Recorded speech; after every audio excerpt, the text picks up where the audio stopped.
Ibrahim Traoré se arrodilló en el polvo rojo, su uniforme presidencial ya manchado de tierra, mientras Fátima, de 7 años, le tiraba de la manga. Toda la aldea de Gursi se había reunido a su alrededor, observando a su líder cavar un hoyo con sus propias manos bajo el sol abrasador de la tarde. Pero a Fátima no le impresionaban los títulos ni las ceremonias. Estaba llorando. «Señor Ibrahim», le susurró, su vocecita cortando el murmullo de la multitud. «Mi abuela dice que los árboles ya no crecen aquí. Dice que la tierra está muy enojada». Traoré se detuvo, con las manos aún enterradas en el suelo, y miró a los ojos de la niña. A su alrededor, el paisaje se extendía sin fin. Tierra agrietada, tocones marchitos y los restos esqueléticos de lo que una vez había sido una próspera comunidad agrícola. La sequía había durado 3 años. La última buena cosecha era ahora solo un recuerdo compartido por los ancianos alrededor de las fogatas vespertinas. «Tu abuela es muy sabia, pequeña», dijo Traoré suavemente, sacando una pequeña plántula de baobab de una bolsa de tela junto a él. «Pero a veces, cuando la tierra está enojada, debemos mostrarle cómo perdonar». La multitud se acercó más. Estas no eran las típicas reuniones políticas a las que Traoré estaba acostumbrado, sin pancartas, sin consignas, sin discursos cuidadosamente orquestados, solo 200 aldeanos, sus rostros curtidos por el sol y las penurias, observando a su presidente plantar un árbol con la solemnidad de un ritual sagrado. La abuela de Fátima, Mariam, se adelantó entre la multitud. Era anciana, su espalda encorvada como un signo de interrogación, apoyada en un bastón tallado de lo que podría haber sido el último árbol en crecer en este lugar. Sus ojos, nublados por cataratas, de alguna manera encontraron el rostro de Traoré con precisión sorprendente. «Joven presidente», dijo, su voz llevándose por toda la reunión silenciosa, «he vivido aquí durante 83 años. Mi padre cavó el primer pozo en esta aldea. Mi esposo construyó la primera escuela. Y yo los vi morir a todos». El peso de sus palabras se asentó sobre la asamblea como polvo. Traoré continuó trabajando la tierra alrededor de la pequeña plántula, pero todos podían ver que sus manos habían comenzado a temblar ligeramente. «Mamá Mariam», dijo, usando el término respetuoso para un anciano, «cuéntame sobre el árbol que estaba aquí antes». La expresión de la anciana cambió, y por un momento las nubes parecieron separarse en sus ojos. «Ah, ese árbol. Fue plantado por mi bisabuelo, antes de los tiempos coloniales. Alimentó a toda esta región durante generaciones. Frutos de baobab, hojas para medicina, corteza para cuerdas. Los niños se subían a sus ramas durante la estación seca y sacudían frutos para sus familias». Hizo una pausa, apoyándose pesadamente en su bastón, y cuando continuó, su voz se quebró ligeramente. La compañía maderera lo cortó en 2019. Dijeron que necesitaban la tierra para un estudio minero. Le pagaron al consejo de la aldea 300,000 francos y prometieron trabajos que nunca llegaron. Fátima comenzó a llorar más fuerte y Traoré la acercó a su lado. «¿Y ahora? Ahora no tenemos nada», dijo Mariam simplemente. «Ni árbol, ni trabajos, ni esperanza, solo este hoyo en el suelo donde algo hermoso solía estar». Como respondiendo a sus palabras, un viento áspero barrió la aldea, levantando remolinos de polvo que danzaron entre las casas de ladrillo de barro. La plántula en las manos de Traoré se balanceó peligrosamente, sus delicadas hojas ya mostrando signos de estrés por el calor. «Señor presidente», gritó una voz desde la multitud, era Amadou, el jefe de la aldea, un hombre cuya autoridad había sido constantemente erosionada por años de promesas fallidas de funcionarios gubernamentales. «Con respeto, señor, hemos intentado plantar antes. Nada crece aquí ya. El suelo está muy degradado, el clima muy duro. Quizás sería mejor invertir en algo más práctico». Un murmullo de acuerdo onduló por la reunión. Esta era gente práctica, sobrevivientes que habían aprendido a no confiar en sueños que no podían llenar estómagos vacíos. Pero Traoré continuó trabajando, cuidadosamente amontonando la tierra alrededor de la base de la plántula, creando una pequeña cuenca para atrapar y retener cualquier lluvia que pudiera llegar eventualmente. Sus movimientos fueron deliberados, casi meditativos, como si el acto mismo fuera más importante que su probabilidad de éxito. «Fátima», dijo de repente, volviéndose hacia la niña que aún estaba presionada contra su lado, «¿sabes por qué los baobabs viven durante miles de años?» Ella negó con la cabeza, limpiándose la nariz con la manga. «Porque recuerdan cada gota de lluvia, cada estación de sequía, cada persona que alguna vez buscó refugio en su sombra. Lo almacenan todo dentro de sus troncos masivos, esperando el momento adecuado para devolverlo». Se levantó lentamente, sacudiéndose el polvo de las manos, y miró alrededor a los rostros que los rodeaban. «Esta plántula puede que no sobreviva. Las lluvias pueden no llegar este año o el próximo. Pero si la plantamos juntos, si la cuidamos juntos, si creemos en ella juntos». Una ráfaga repentina de viento lo interrumpió, y el pequeño árbol se dobló casi hasta el suelo. Por un momento, pareció que podría romperse completamente, pero entonces, como si extrajera de alguna reserva invisible de fuerza, se enderezó, sus pequeñas hojas atrapando la luz de la tarde como pequeñas banderas de desafío. La multitud guardó silencio, y en ese silencio algo cambió. Esperanza, quizás, o simplemente el reconocimiento de que algunos actos valen la pena hacer independientemente de sus posibilidades de éxito. 3 meses después de la ceremonia de plantación, Ibrahim Traoré regresó a Gursi bajo circunstancias muy diferentes. Esta vez no había multitudes, ni discursos, ni protocolo oficial. Llegó solo, en un vehículo sin marcas, justo cuando el sol se ponía y pintaba el cielo del color de sangre seca. La plántula de baobab estaba muerta. Traoré se arrodilló junto a los restos marchitos, su corazón pesado con el familiar peso de la decepción. La cuenca cuidadosamente construida alrededor de la planta se había convertido en un pequeño cráter de tierra agrietada, y las delicadas hojas hacía tiempo que se habían desmoronado hasta convertirse en polvo. 3 meses sin lluvia habían demostrado ser demasiado incluso para su esperanza cuidadosamente nutrida. «Sabía que regresarías». La voz pertenecía a Fátima, aunque a Traoré le tomó un momento reconocerla. La niña se había vuelto más delgada, sus mejillas más hundidas, sus ojos cargando una gravedad que pertenecía a alguien mucho mayor. «Hola, pequeña», dijo suavemente, sin moverse de su posición junto al árbol muerto. «Lamento no haber estado aquí para ayudarte a cuidarlo». Fátima se sentó junto a él en el polvo, sus pequeñas piernas cruzadas en perfecta imitación de su postura. «La abuela Mariam dijo que te culparías a ti mismo. Dijo que los hombres poderosos siempre piensan que pueden controlar cosas que no pueden controlar». La observación dolió con su precisión. Traoré había pasado incontables noches pensando en esta plántula, preguntándose si había elegido la ubicación equivocada, la estación equivocada, el enfoque completamente equivocado. Cada fracaso en su presidencia parecía hacer eco de esta pequeña muerte. «Tu abuela es sabia», admitió. «¿Dónde está ahora?» «En la clínica. Ha estado enferma desde que fallaron las últimas lluvias. Su respiración...» Fátima hizo un gesto con las manos como tratando de capturar algo esquivo. «Dice que el polvo se mete en su pecho y no se va». Se sentaron en silencio mientras la oscuridad se asentaba sobre la aldea.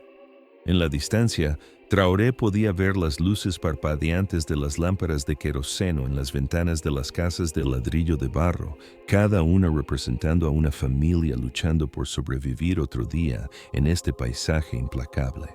«Fátima», dijo finalmente, «quiero contarte algo sobre tu abuela que quizás ella nunca te ha contado». La niña se volvió para mirarlo, sus ojos reflejando las primeras estrellas que comenzaban a aparecer arriba. «Hace muchos años, antes de que me convirtiera en presidente, cuando era solo un joven soldado, estuve estacionado cerca de esta aldea.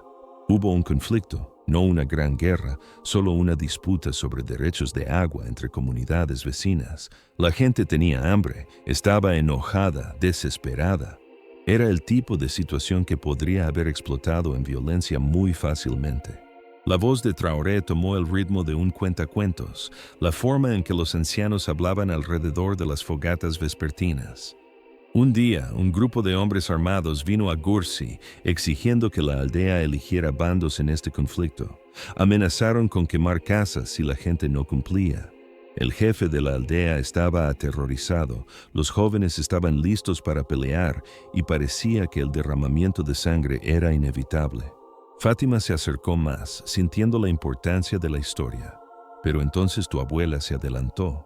No era anciana entonces, quizás tenía 50 años, pero se portaba con tal autoridad que incluso los hombres armados se detuvieron a escuchar. Los invitó a todos, los extraños, los aldeanos, todos, a sentarse bajo el gran baobab que una vez estuvo aquí. Traoré señaló al espacio vacío donde había estado el árbol ancestral, y tanto él como Fátima casi podían ver su tronco masivo elevándose de la tierra como un pilar de catedral. Durante 3 días los alimentó a todos con el fruto de ese árbol. Hizo té de sus hojas, camas de su corteza, refugio de sus ramas, y habló, no sobre política o derechos o agravios, sino sobre el árbol mismo, cómo había estado allí durante siglos, proveyendo para cualquiera que lo necesitara, nunca preguntando a qué tribu pertenecían o qué dios adoraban. Los ojos de la niña estaban muy abiertos ahora, completamente absorta en el relato. Para el 3er día, los hombres armados habían dejado sus armas. Los aldeanos habían dejado de lado sus miedos, y tu abuela les había mostrado a todos algo más poderoso que la fuerza o la ley, la simple verdad de que algunas cosas son demasiado preciosas para ser divididas o destruidas. Traoré metió la mano en su bolsillo y sacó una pequeña bolsa de tela, la misma de la cual había producido la plántula 3 meses antes. Pero esta vez, cuando la abrió, Fátima pudo ver que contenía docenas de pequeñas semillas duras. Antes de irme ese día, hace todos esos años, tu abuela me dio estas, semillas del gran árbol, guardadas de su fruto. Dijo que algún día, cuando hubiera aprendido lo suficiente sobre el liderazgo para entender lo que me había enseñado, sabría qué hacer con ellas. Vertió algunas semillas en la pequeña palma de Fátima, y ella las miró como si fueran gemas preciosas. ¿Quieres decir? La plántula que plantamos era solo una semilla, pequeña, y sí, murió, pero tu abuela me dio suficientes semillas para plantar un bosque.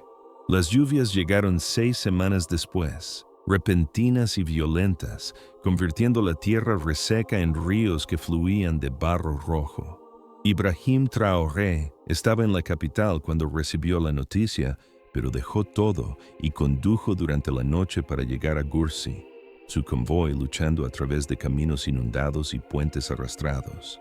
Llegó para encontrar la aldea transformada. Donde una vez había habido solo polvo y desesperación, ahora había actividad, propósito, esperanza. Y en el centro de todo, imposible pero innegable, había un pequeño brote verde emergiendo del lugar exacto donde había muerto la plántula original. Fátima lo encontró parado allí en la luz temprana de la mañana, empapado hasta los huesos por la llovizna continua, mirando la pequeña planta como si fuera un milagro. No es el mismo árbol, dijo simplemente, apareciendo a su codo como un pequeño espíritu sabio. Plantamos una de las semillas de la abuela después de que te fueras. Toda la aldea ayudó. Traoré se arrodilló en el barro, sin importarle su uniforme presidencial, y examinó el brote más de cerca. Definitivamente era un baobab, su tallo bulboso característico ya comenzando a engrosarse en la base, sus primeras hojas verdaderas desplegándose como pequeñas manos verdes, alcanzando hacia el cielo. ¿Cómo supieron que funcionaría esta vez? La expresión de Fátima se volvió seria más allá de sus años. La abuela nos dijo algo antes de morir. Dijo que el primer árbol era tuyo, tu esperanza, tu sueño, tu carga que cargar. Pero este nos pertenece a todos nosotros. Las palabras golpearon a Traoré como un golpe físico. ¿Murió? Hace 2 semanas, pacíficamente mientras dormía, pero antes de irse, reunió a toda la aldea. Les contó sobre las semillas, sobre tu historia, sobre lo que el gran árbol había significado para nuestra gente. Y dijo que si queríamos que funcionara esta vez, todos teníamos que creer en él juntos. A su alrededor, Traoré podía ver evidencia del esfuerzo colectivo de la aldea. El área alrededor de la nueva plántula había sido cuidadosamente preparada con compost y materia orgánica. Se había construido un muro bajo de piedra para protegerla de los animales. Y más notablemente, se había construido un sofisticado sistema de irrigación usando materiales reciclados, botellas de plástico viejas, piezas de bambú, rocas cuidadosamente posicionadas. Todo diseñado para capturar y canalizar el agua de lluvia hacia las raíces del árbol. ¿Quién organizó todo esto? Todos, dijo Fátima orgullosa. El jefe donó materiales de su propio recinto, la cooperativa de mujeres contribuyó con trabajo, incluso los niños ayudaron a recoger piedras para el muro.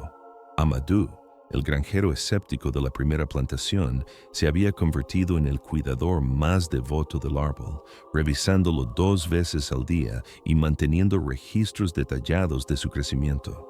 Mientras la mañana avanzaba, más aldeanos comenzaron a aparecer, atraídos por la noticia de que su presidente había regresado. Pero esta reunión se sintió diferente de la primera. Había menos deferencia, menos formalidad y más sentido de propiedad compartida en lo que estaba sucediendo. «Señor presidente», gritó Amadou, acercándose con una sonrisa amplia y manos embarradas, «venga a ver lo que hemos descubierto». Lo llevó a una pequeña parcela de tierra adyacente al árbol, donde hileras de pequeñas plantas verdes se abrían paso a través del suelo rico y oscuro. «Verduras», explicó Amadou, su voz llena de asombro.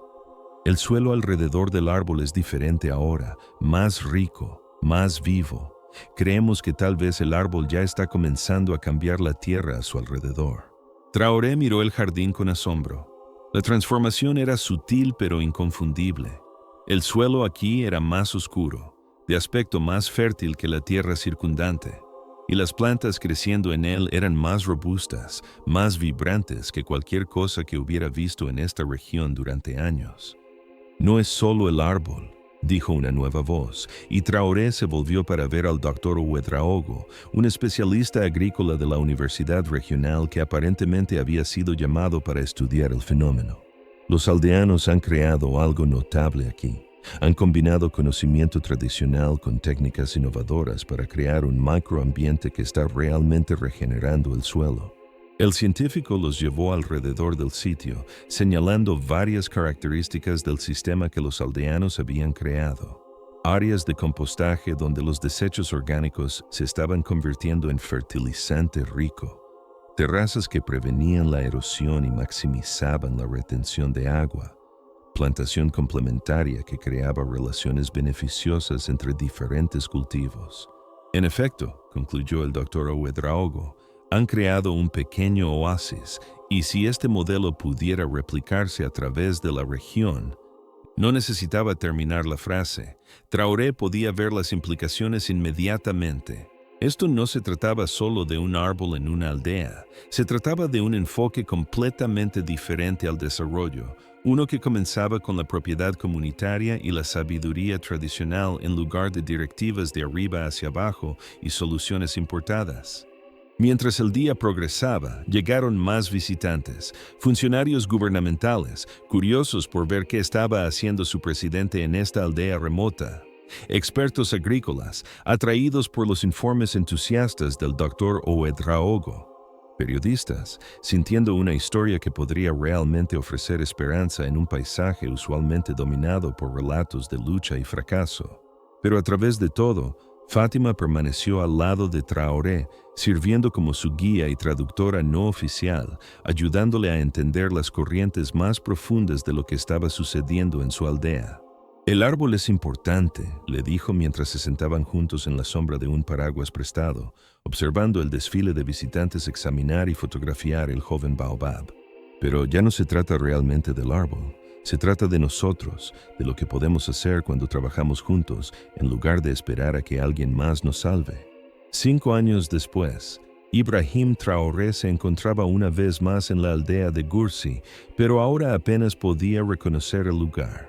El único baobab había crecido hasta convertirse en un espécimen magnífico, su tronco ya lo suficientemente grueso como para que 2 personas no pudieran rodearlo con sus brazos, su copa proporcionando sombra para docenas de personas. Pero más importante, ya no estaba solo. Todo el paisaje alrededor de la aldea se había transformado en un oasis verde. Cientos de árboles de varias especies salpicaban el horizonte, creando cortavientos, proporcionando frutos y ancando suelo que una vez se había volado con cada tormenta estacional. Entre ellos, parcelas agrícolas cuidadosamente diseñadas producían verduras, granos y plantas medicinales que no solo alimentaban a la aldea, sino generaban excedente para venta en mercados regionales. El sistema de irrigación, que había comenzado como una colección de botellas recicladas y tubos de bambú, había evolucionado hacia una red sofisticada de canales y reservorios que capturaban y almacenaban cada gota de agua de lluvia preciosa. Paneles solares, donados por agencias de desarrollo internacional atraídas por el éxito del proyecto, alimentaban bombas y equipo de procesamiento. Más notablemente, la aldea se había convertido en un destino. Estudiantes agrícolas venían de toda África Occidental para estudiar las técnicas pioneras aquí. Funcionarios gubernamentales de países vecinos visitaban para entender cómo un enfoque de desarrollo impulsado por la comunidad podía tener éxito donde los programas de arriba hacia abajo habían fallado. Y en el centro de todo, ahora de 12 años y sirviendo como embajadora no oficial de su aldea, estaba Fátima. «Señor presidente», dijo, acercándose a él con el paso confiado de alguien que se había acostumbrado a dirigirse a visitantes importantes, «tenemos algo especial que mostrarle hoy». Lo llevó a un pequeño edificio que no había existido durante sus visitas previas, una estructura moderna con energía solar y conectividad a Internet, llena de computadoras y equipo de comunicación. «El Centro de Sabiduría Mariam», anunció Fátima orgullosa, «nombrado en honor a mi abuela. Es donde documentamos y compartimos todo lo que hemos aprendido sobre agricultura sostenible y desarrollo comunitario». Adentro, Traoré encontró un centro bullicioso de actividad. Jóvenes de la aldea trabajaban junto a investigadores visitantes, documentando técnicas agrícolas tradicionales, analizando muestras de suelo y manteniendo bases de datos de variedades de plantas y condiciones de crecimiento. Las videollamadas los conectaban con proyectos similares en otros países, creando una red global de comunidades trabajando hacia metas similares. «Lo llamamos la red de semillas», explicó Fátima, mostrando un mapa digital en una de las computadoras. «Cada aldea que adopta nuestros métodos se convierte en un nodo en la red, compartiendo conocimiento y apoyando los esfuerzos de los demás». El mapa mostraba docenas de puntos esparcidos por África Occidental, cada uno representando una comunidad que había replicado exitosamente alguna versión del modelo de Gursi. Algunos se enfocaban en conservación de agua, otros en regeneración de suelo, otros más en energía renovable o técnicas de construcción sostenible.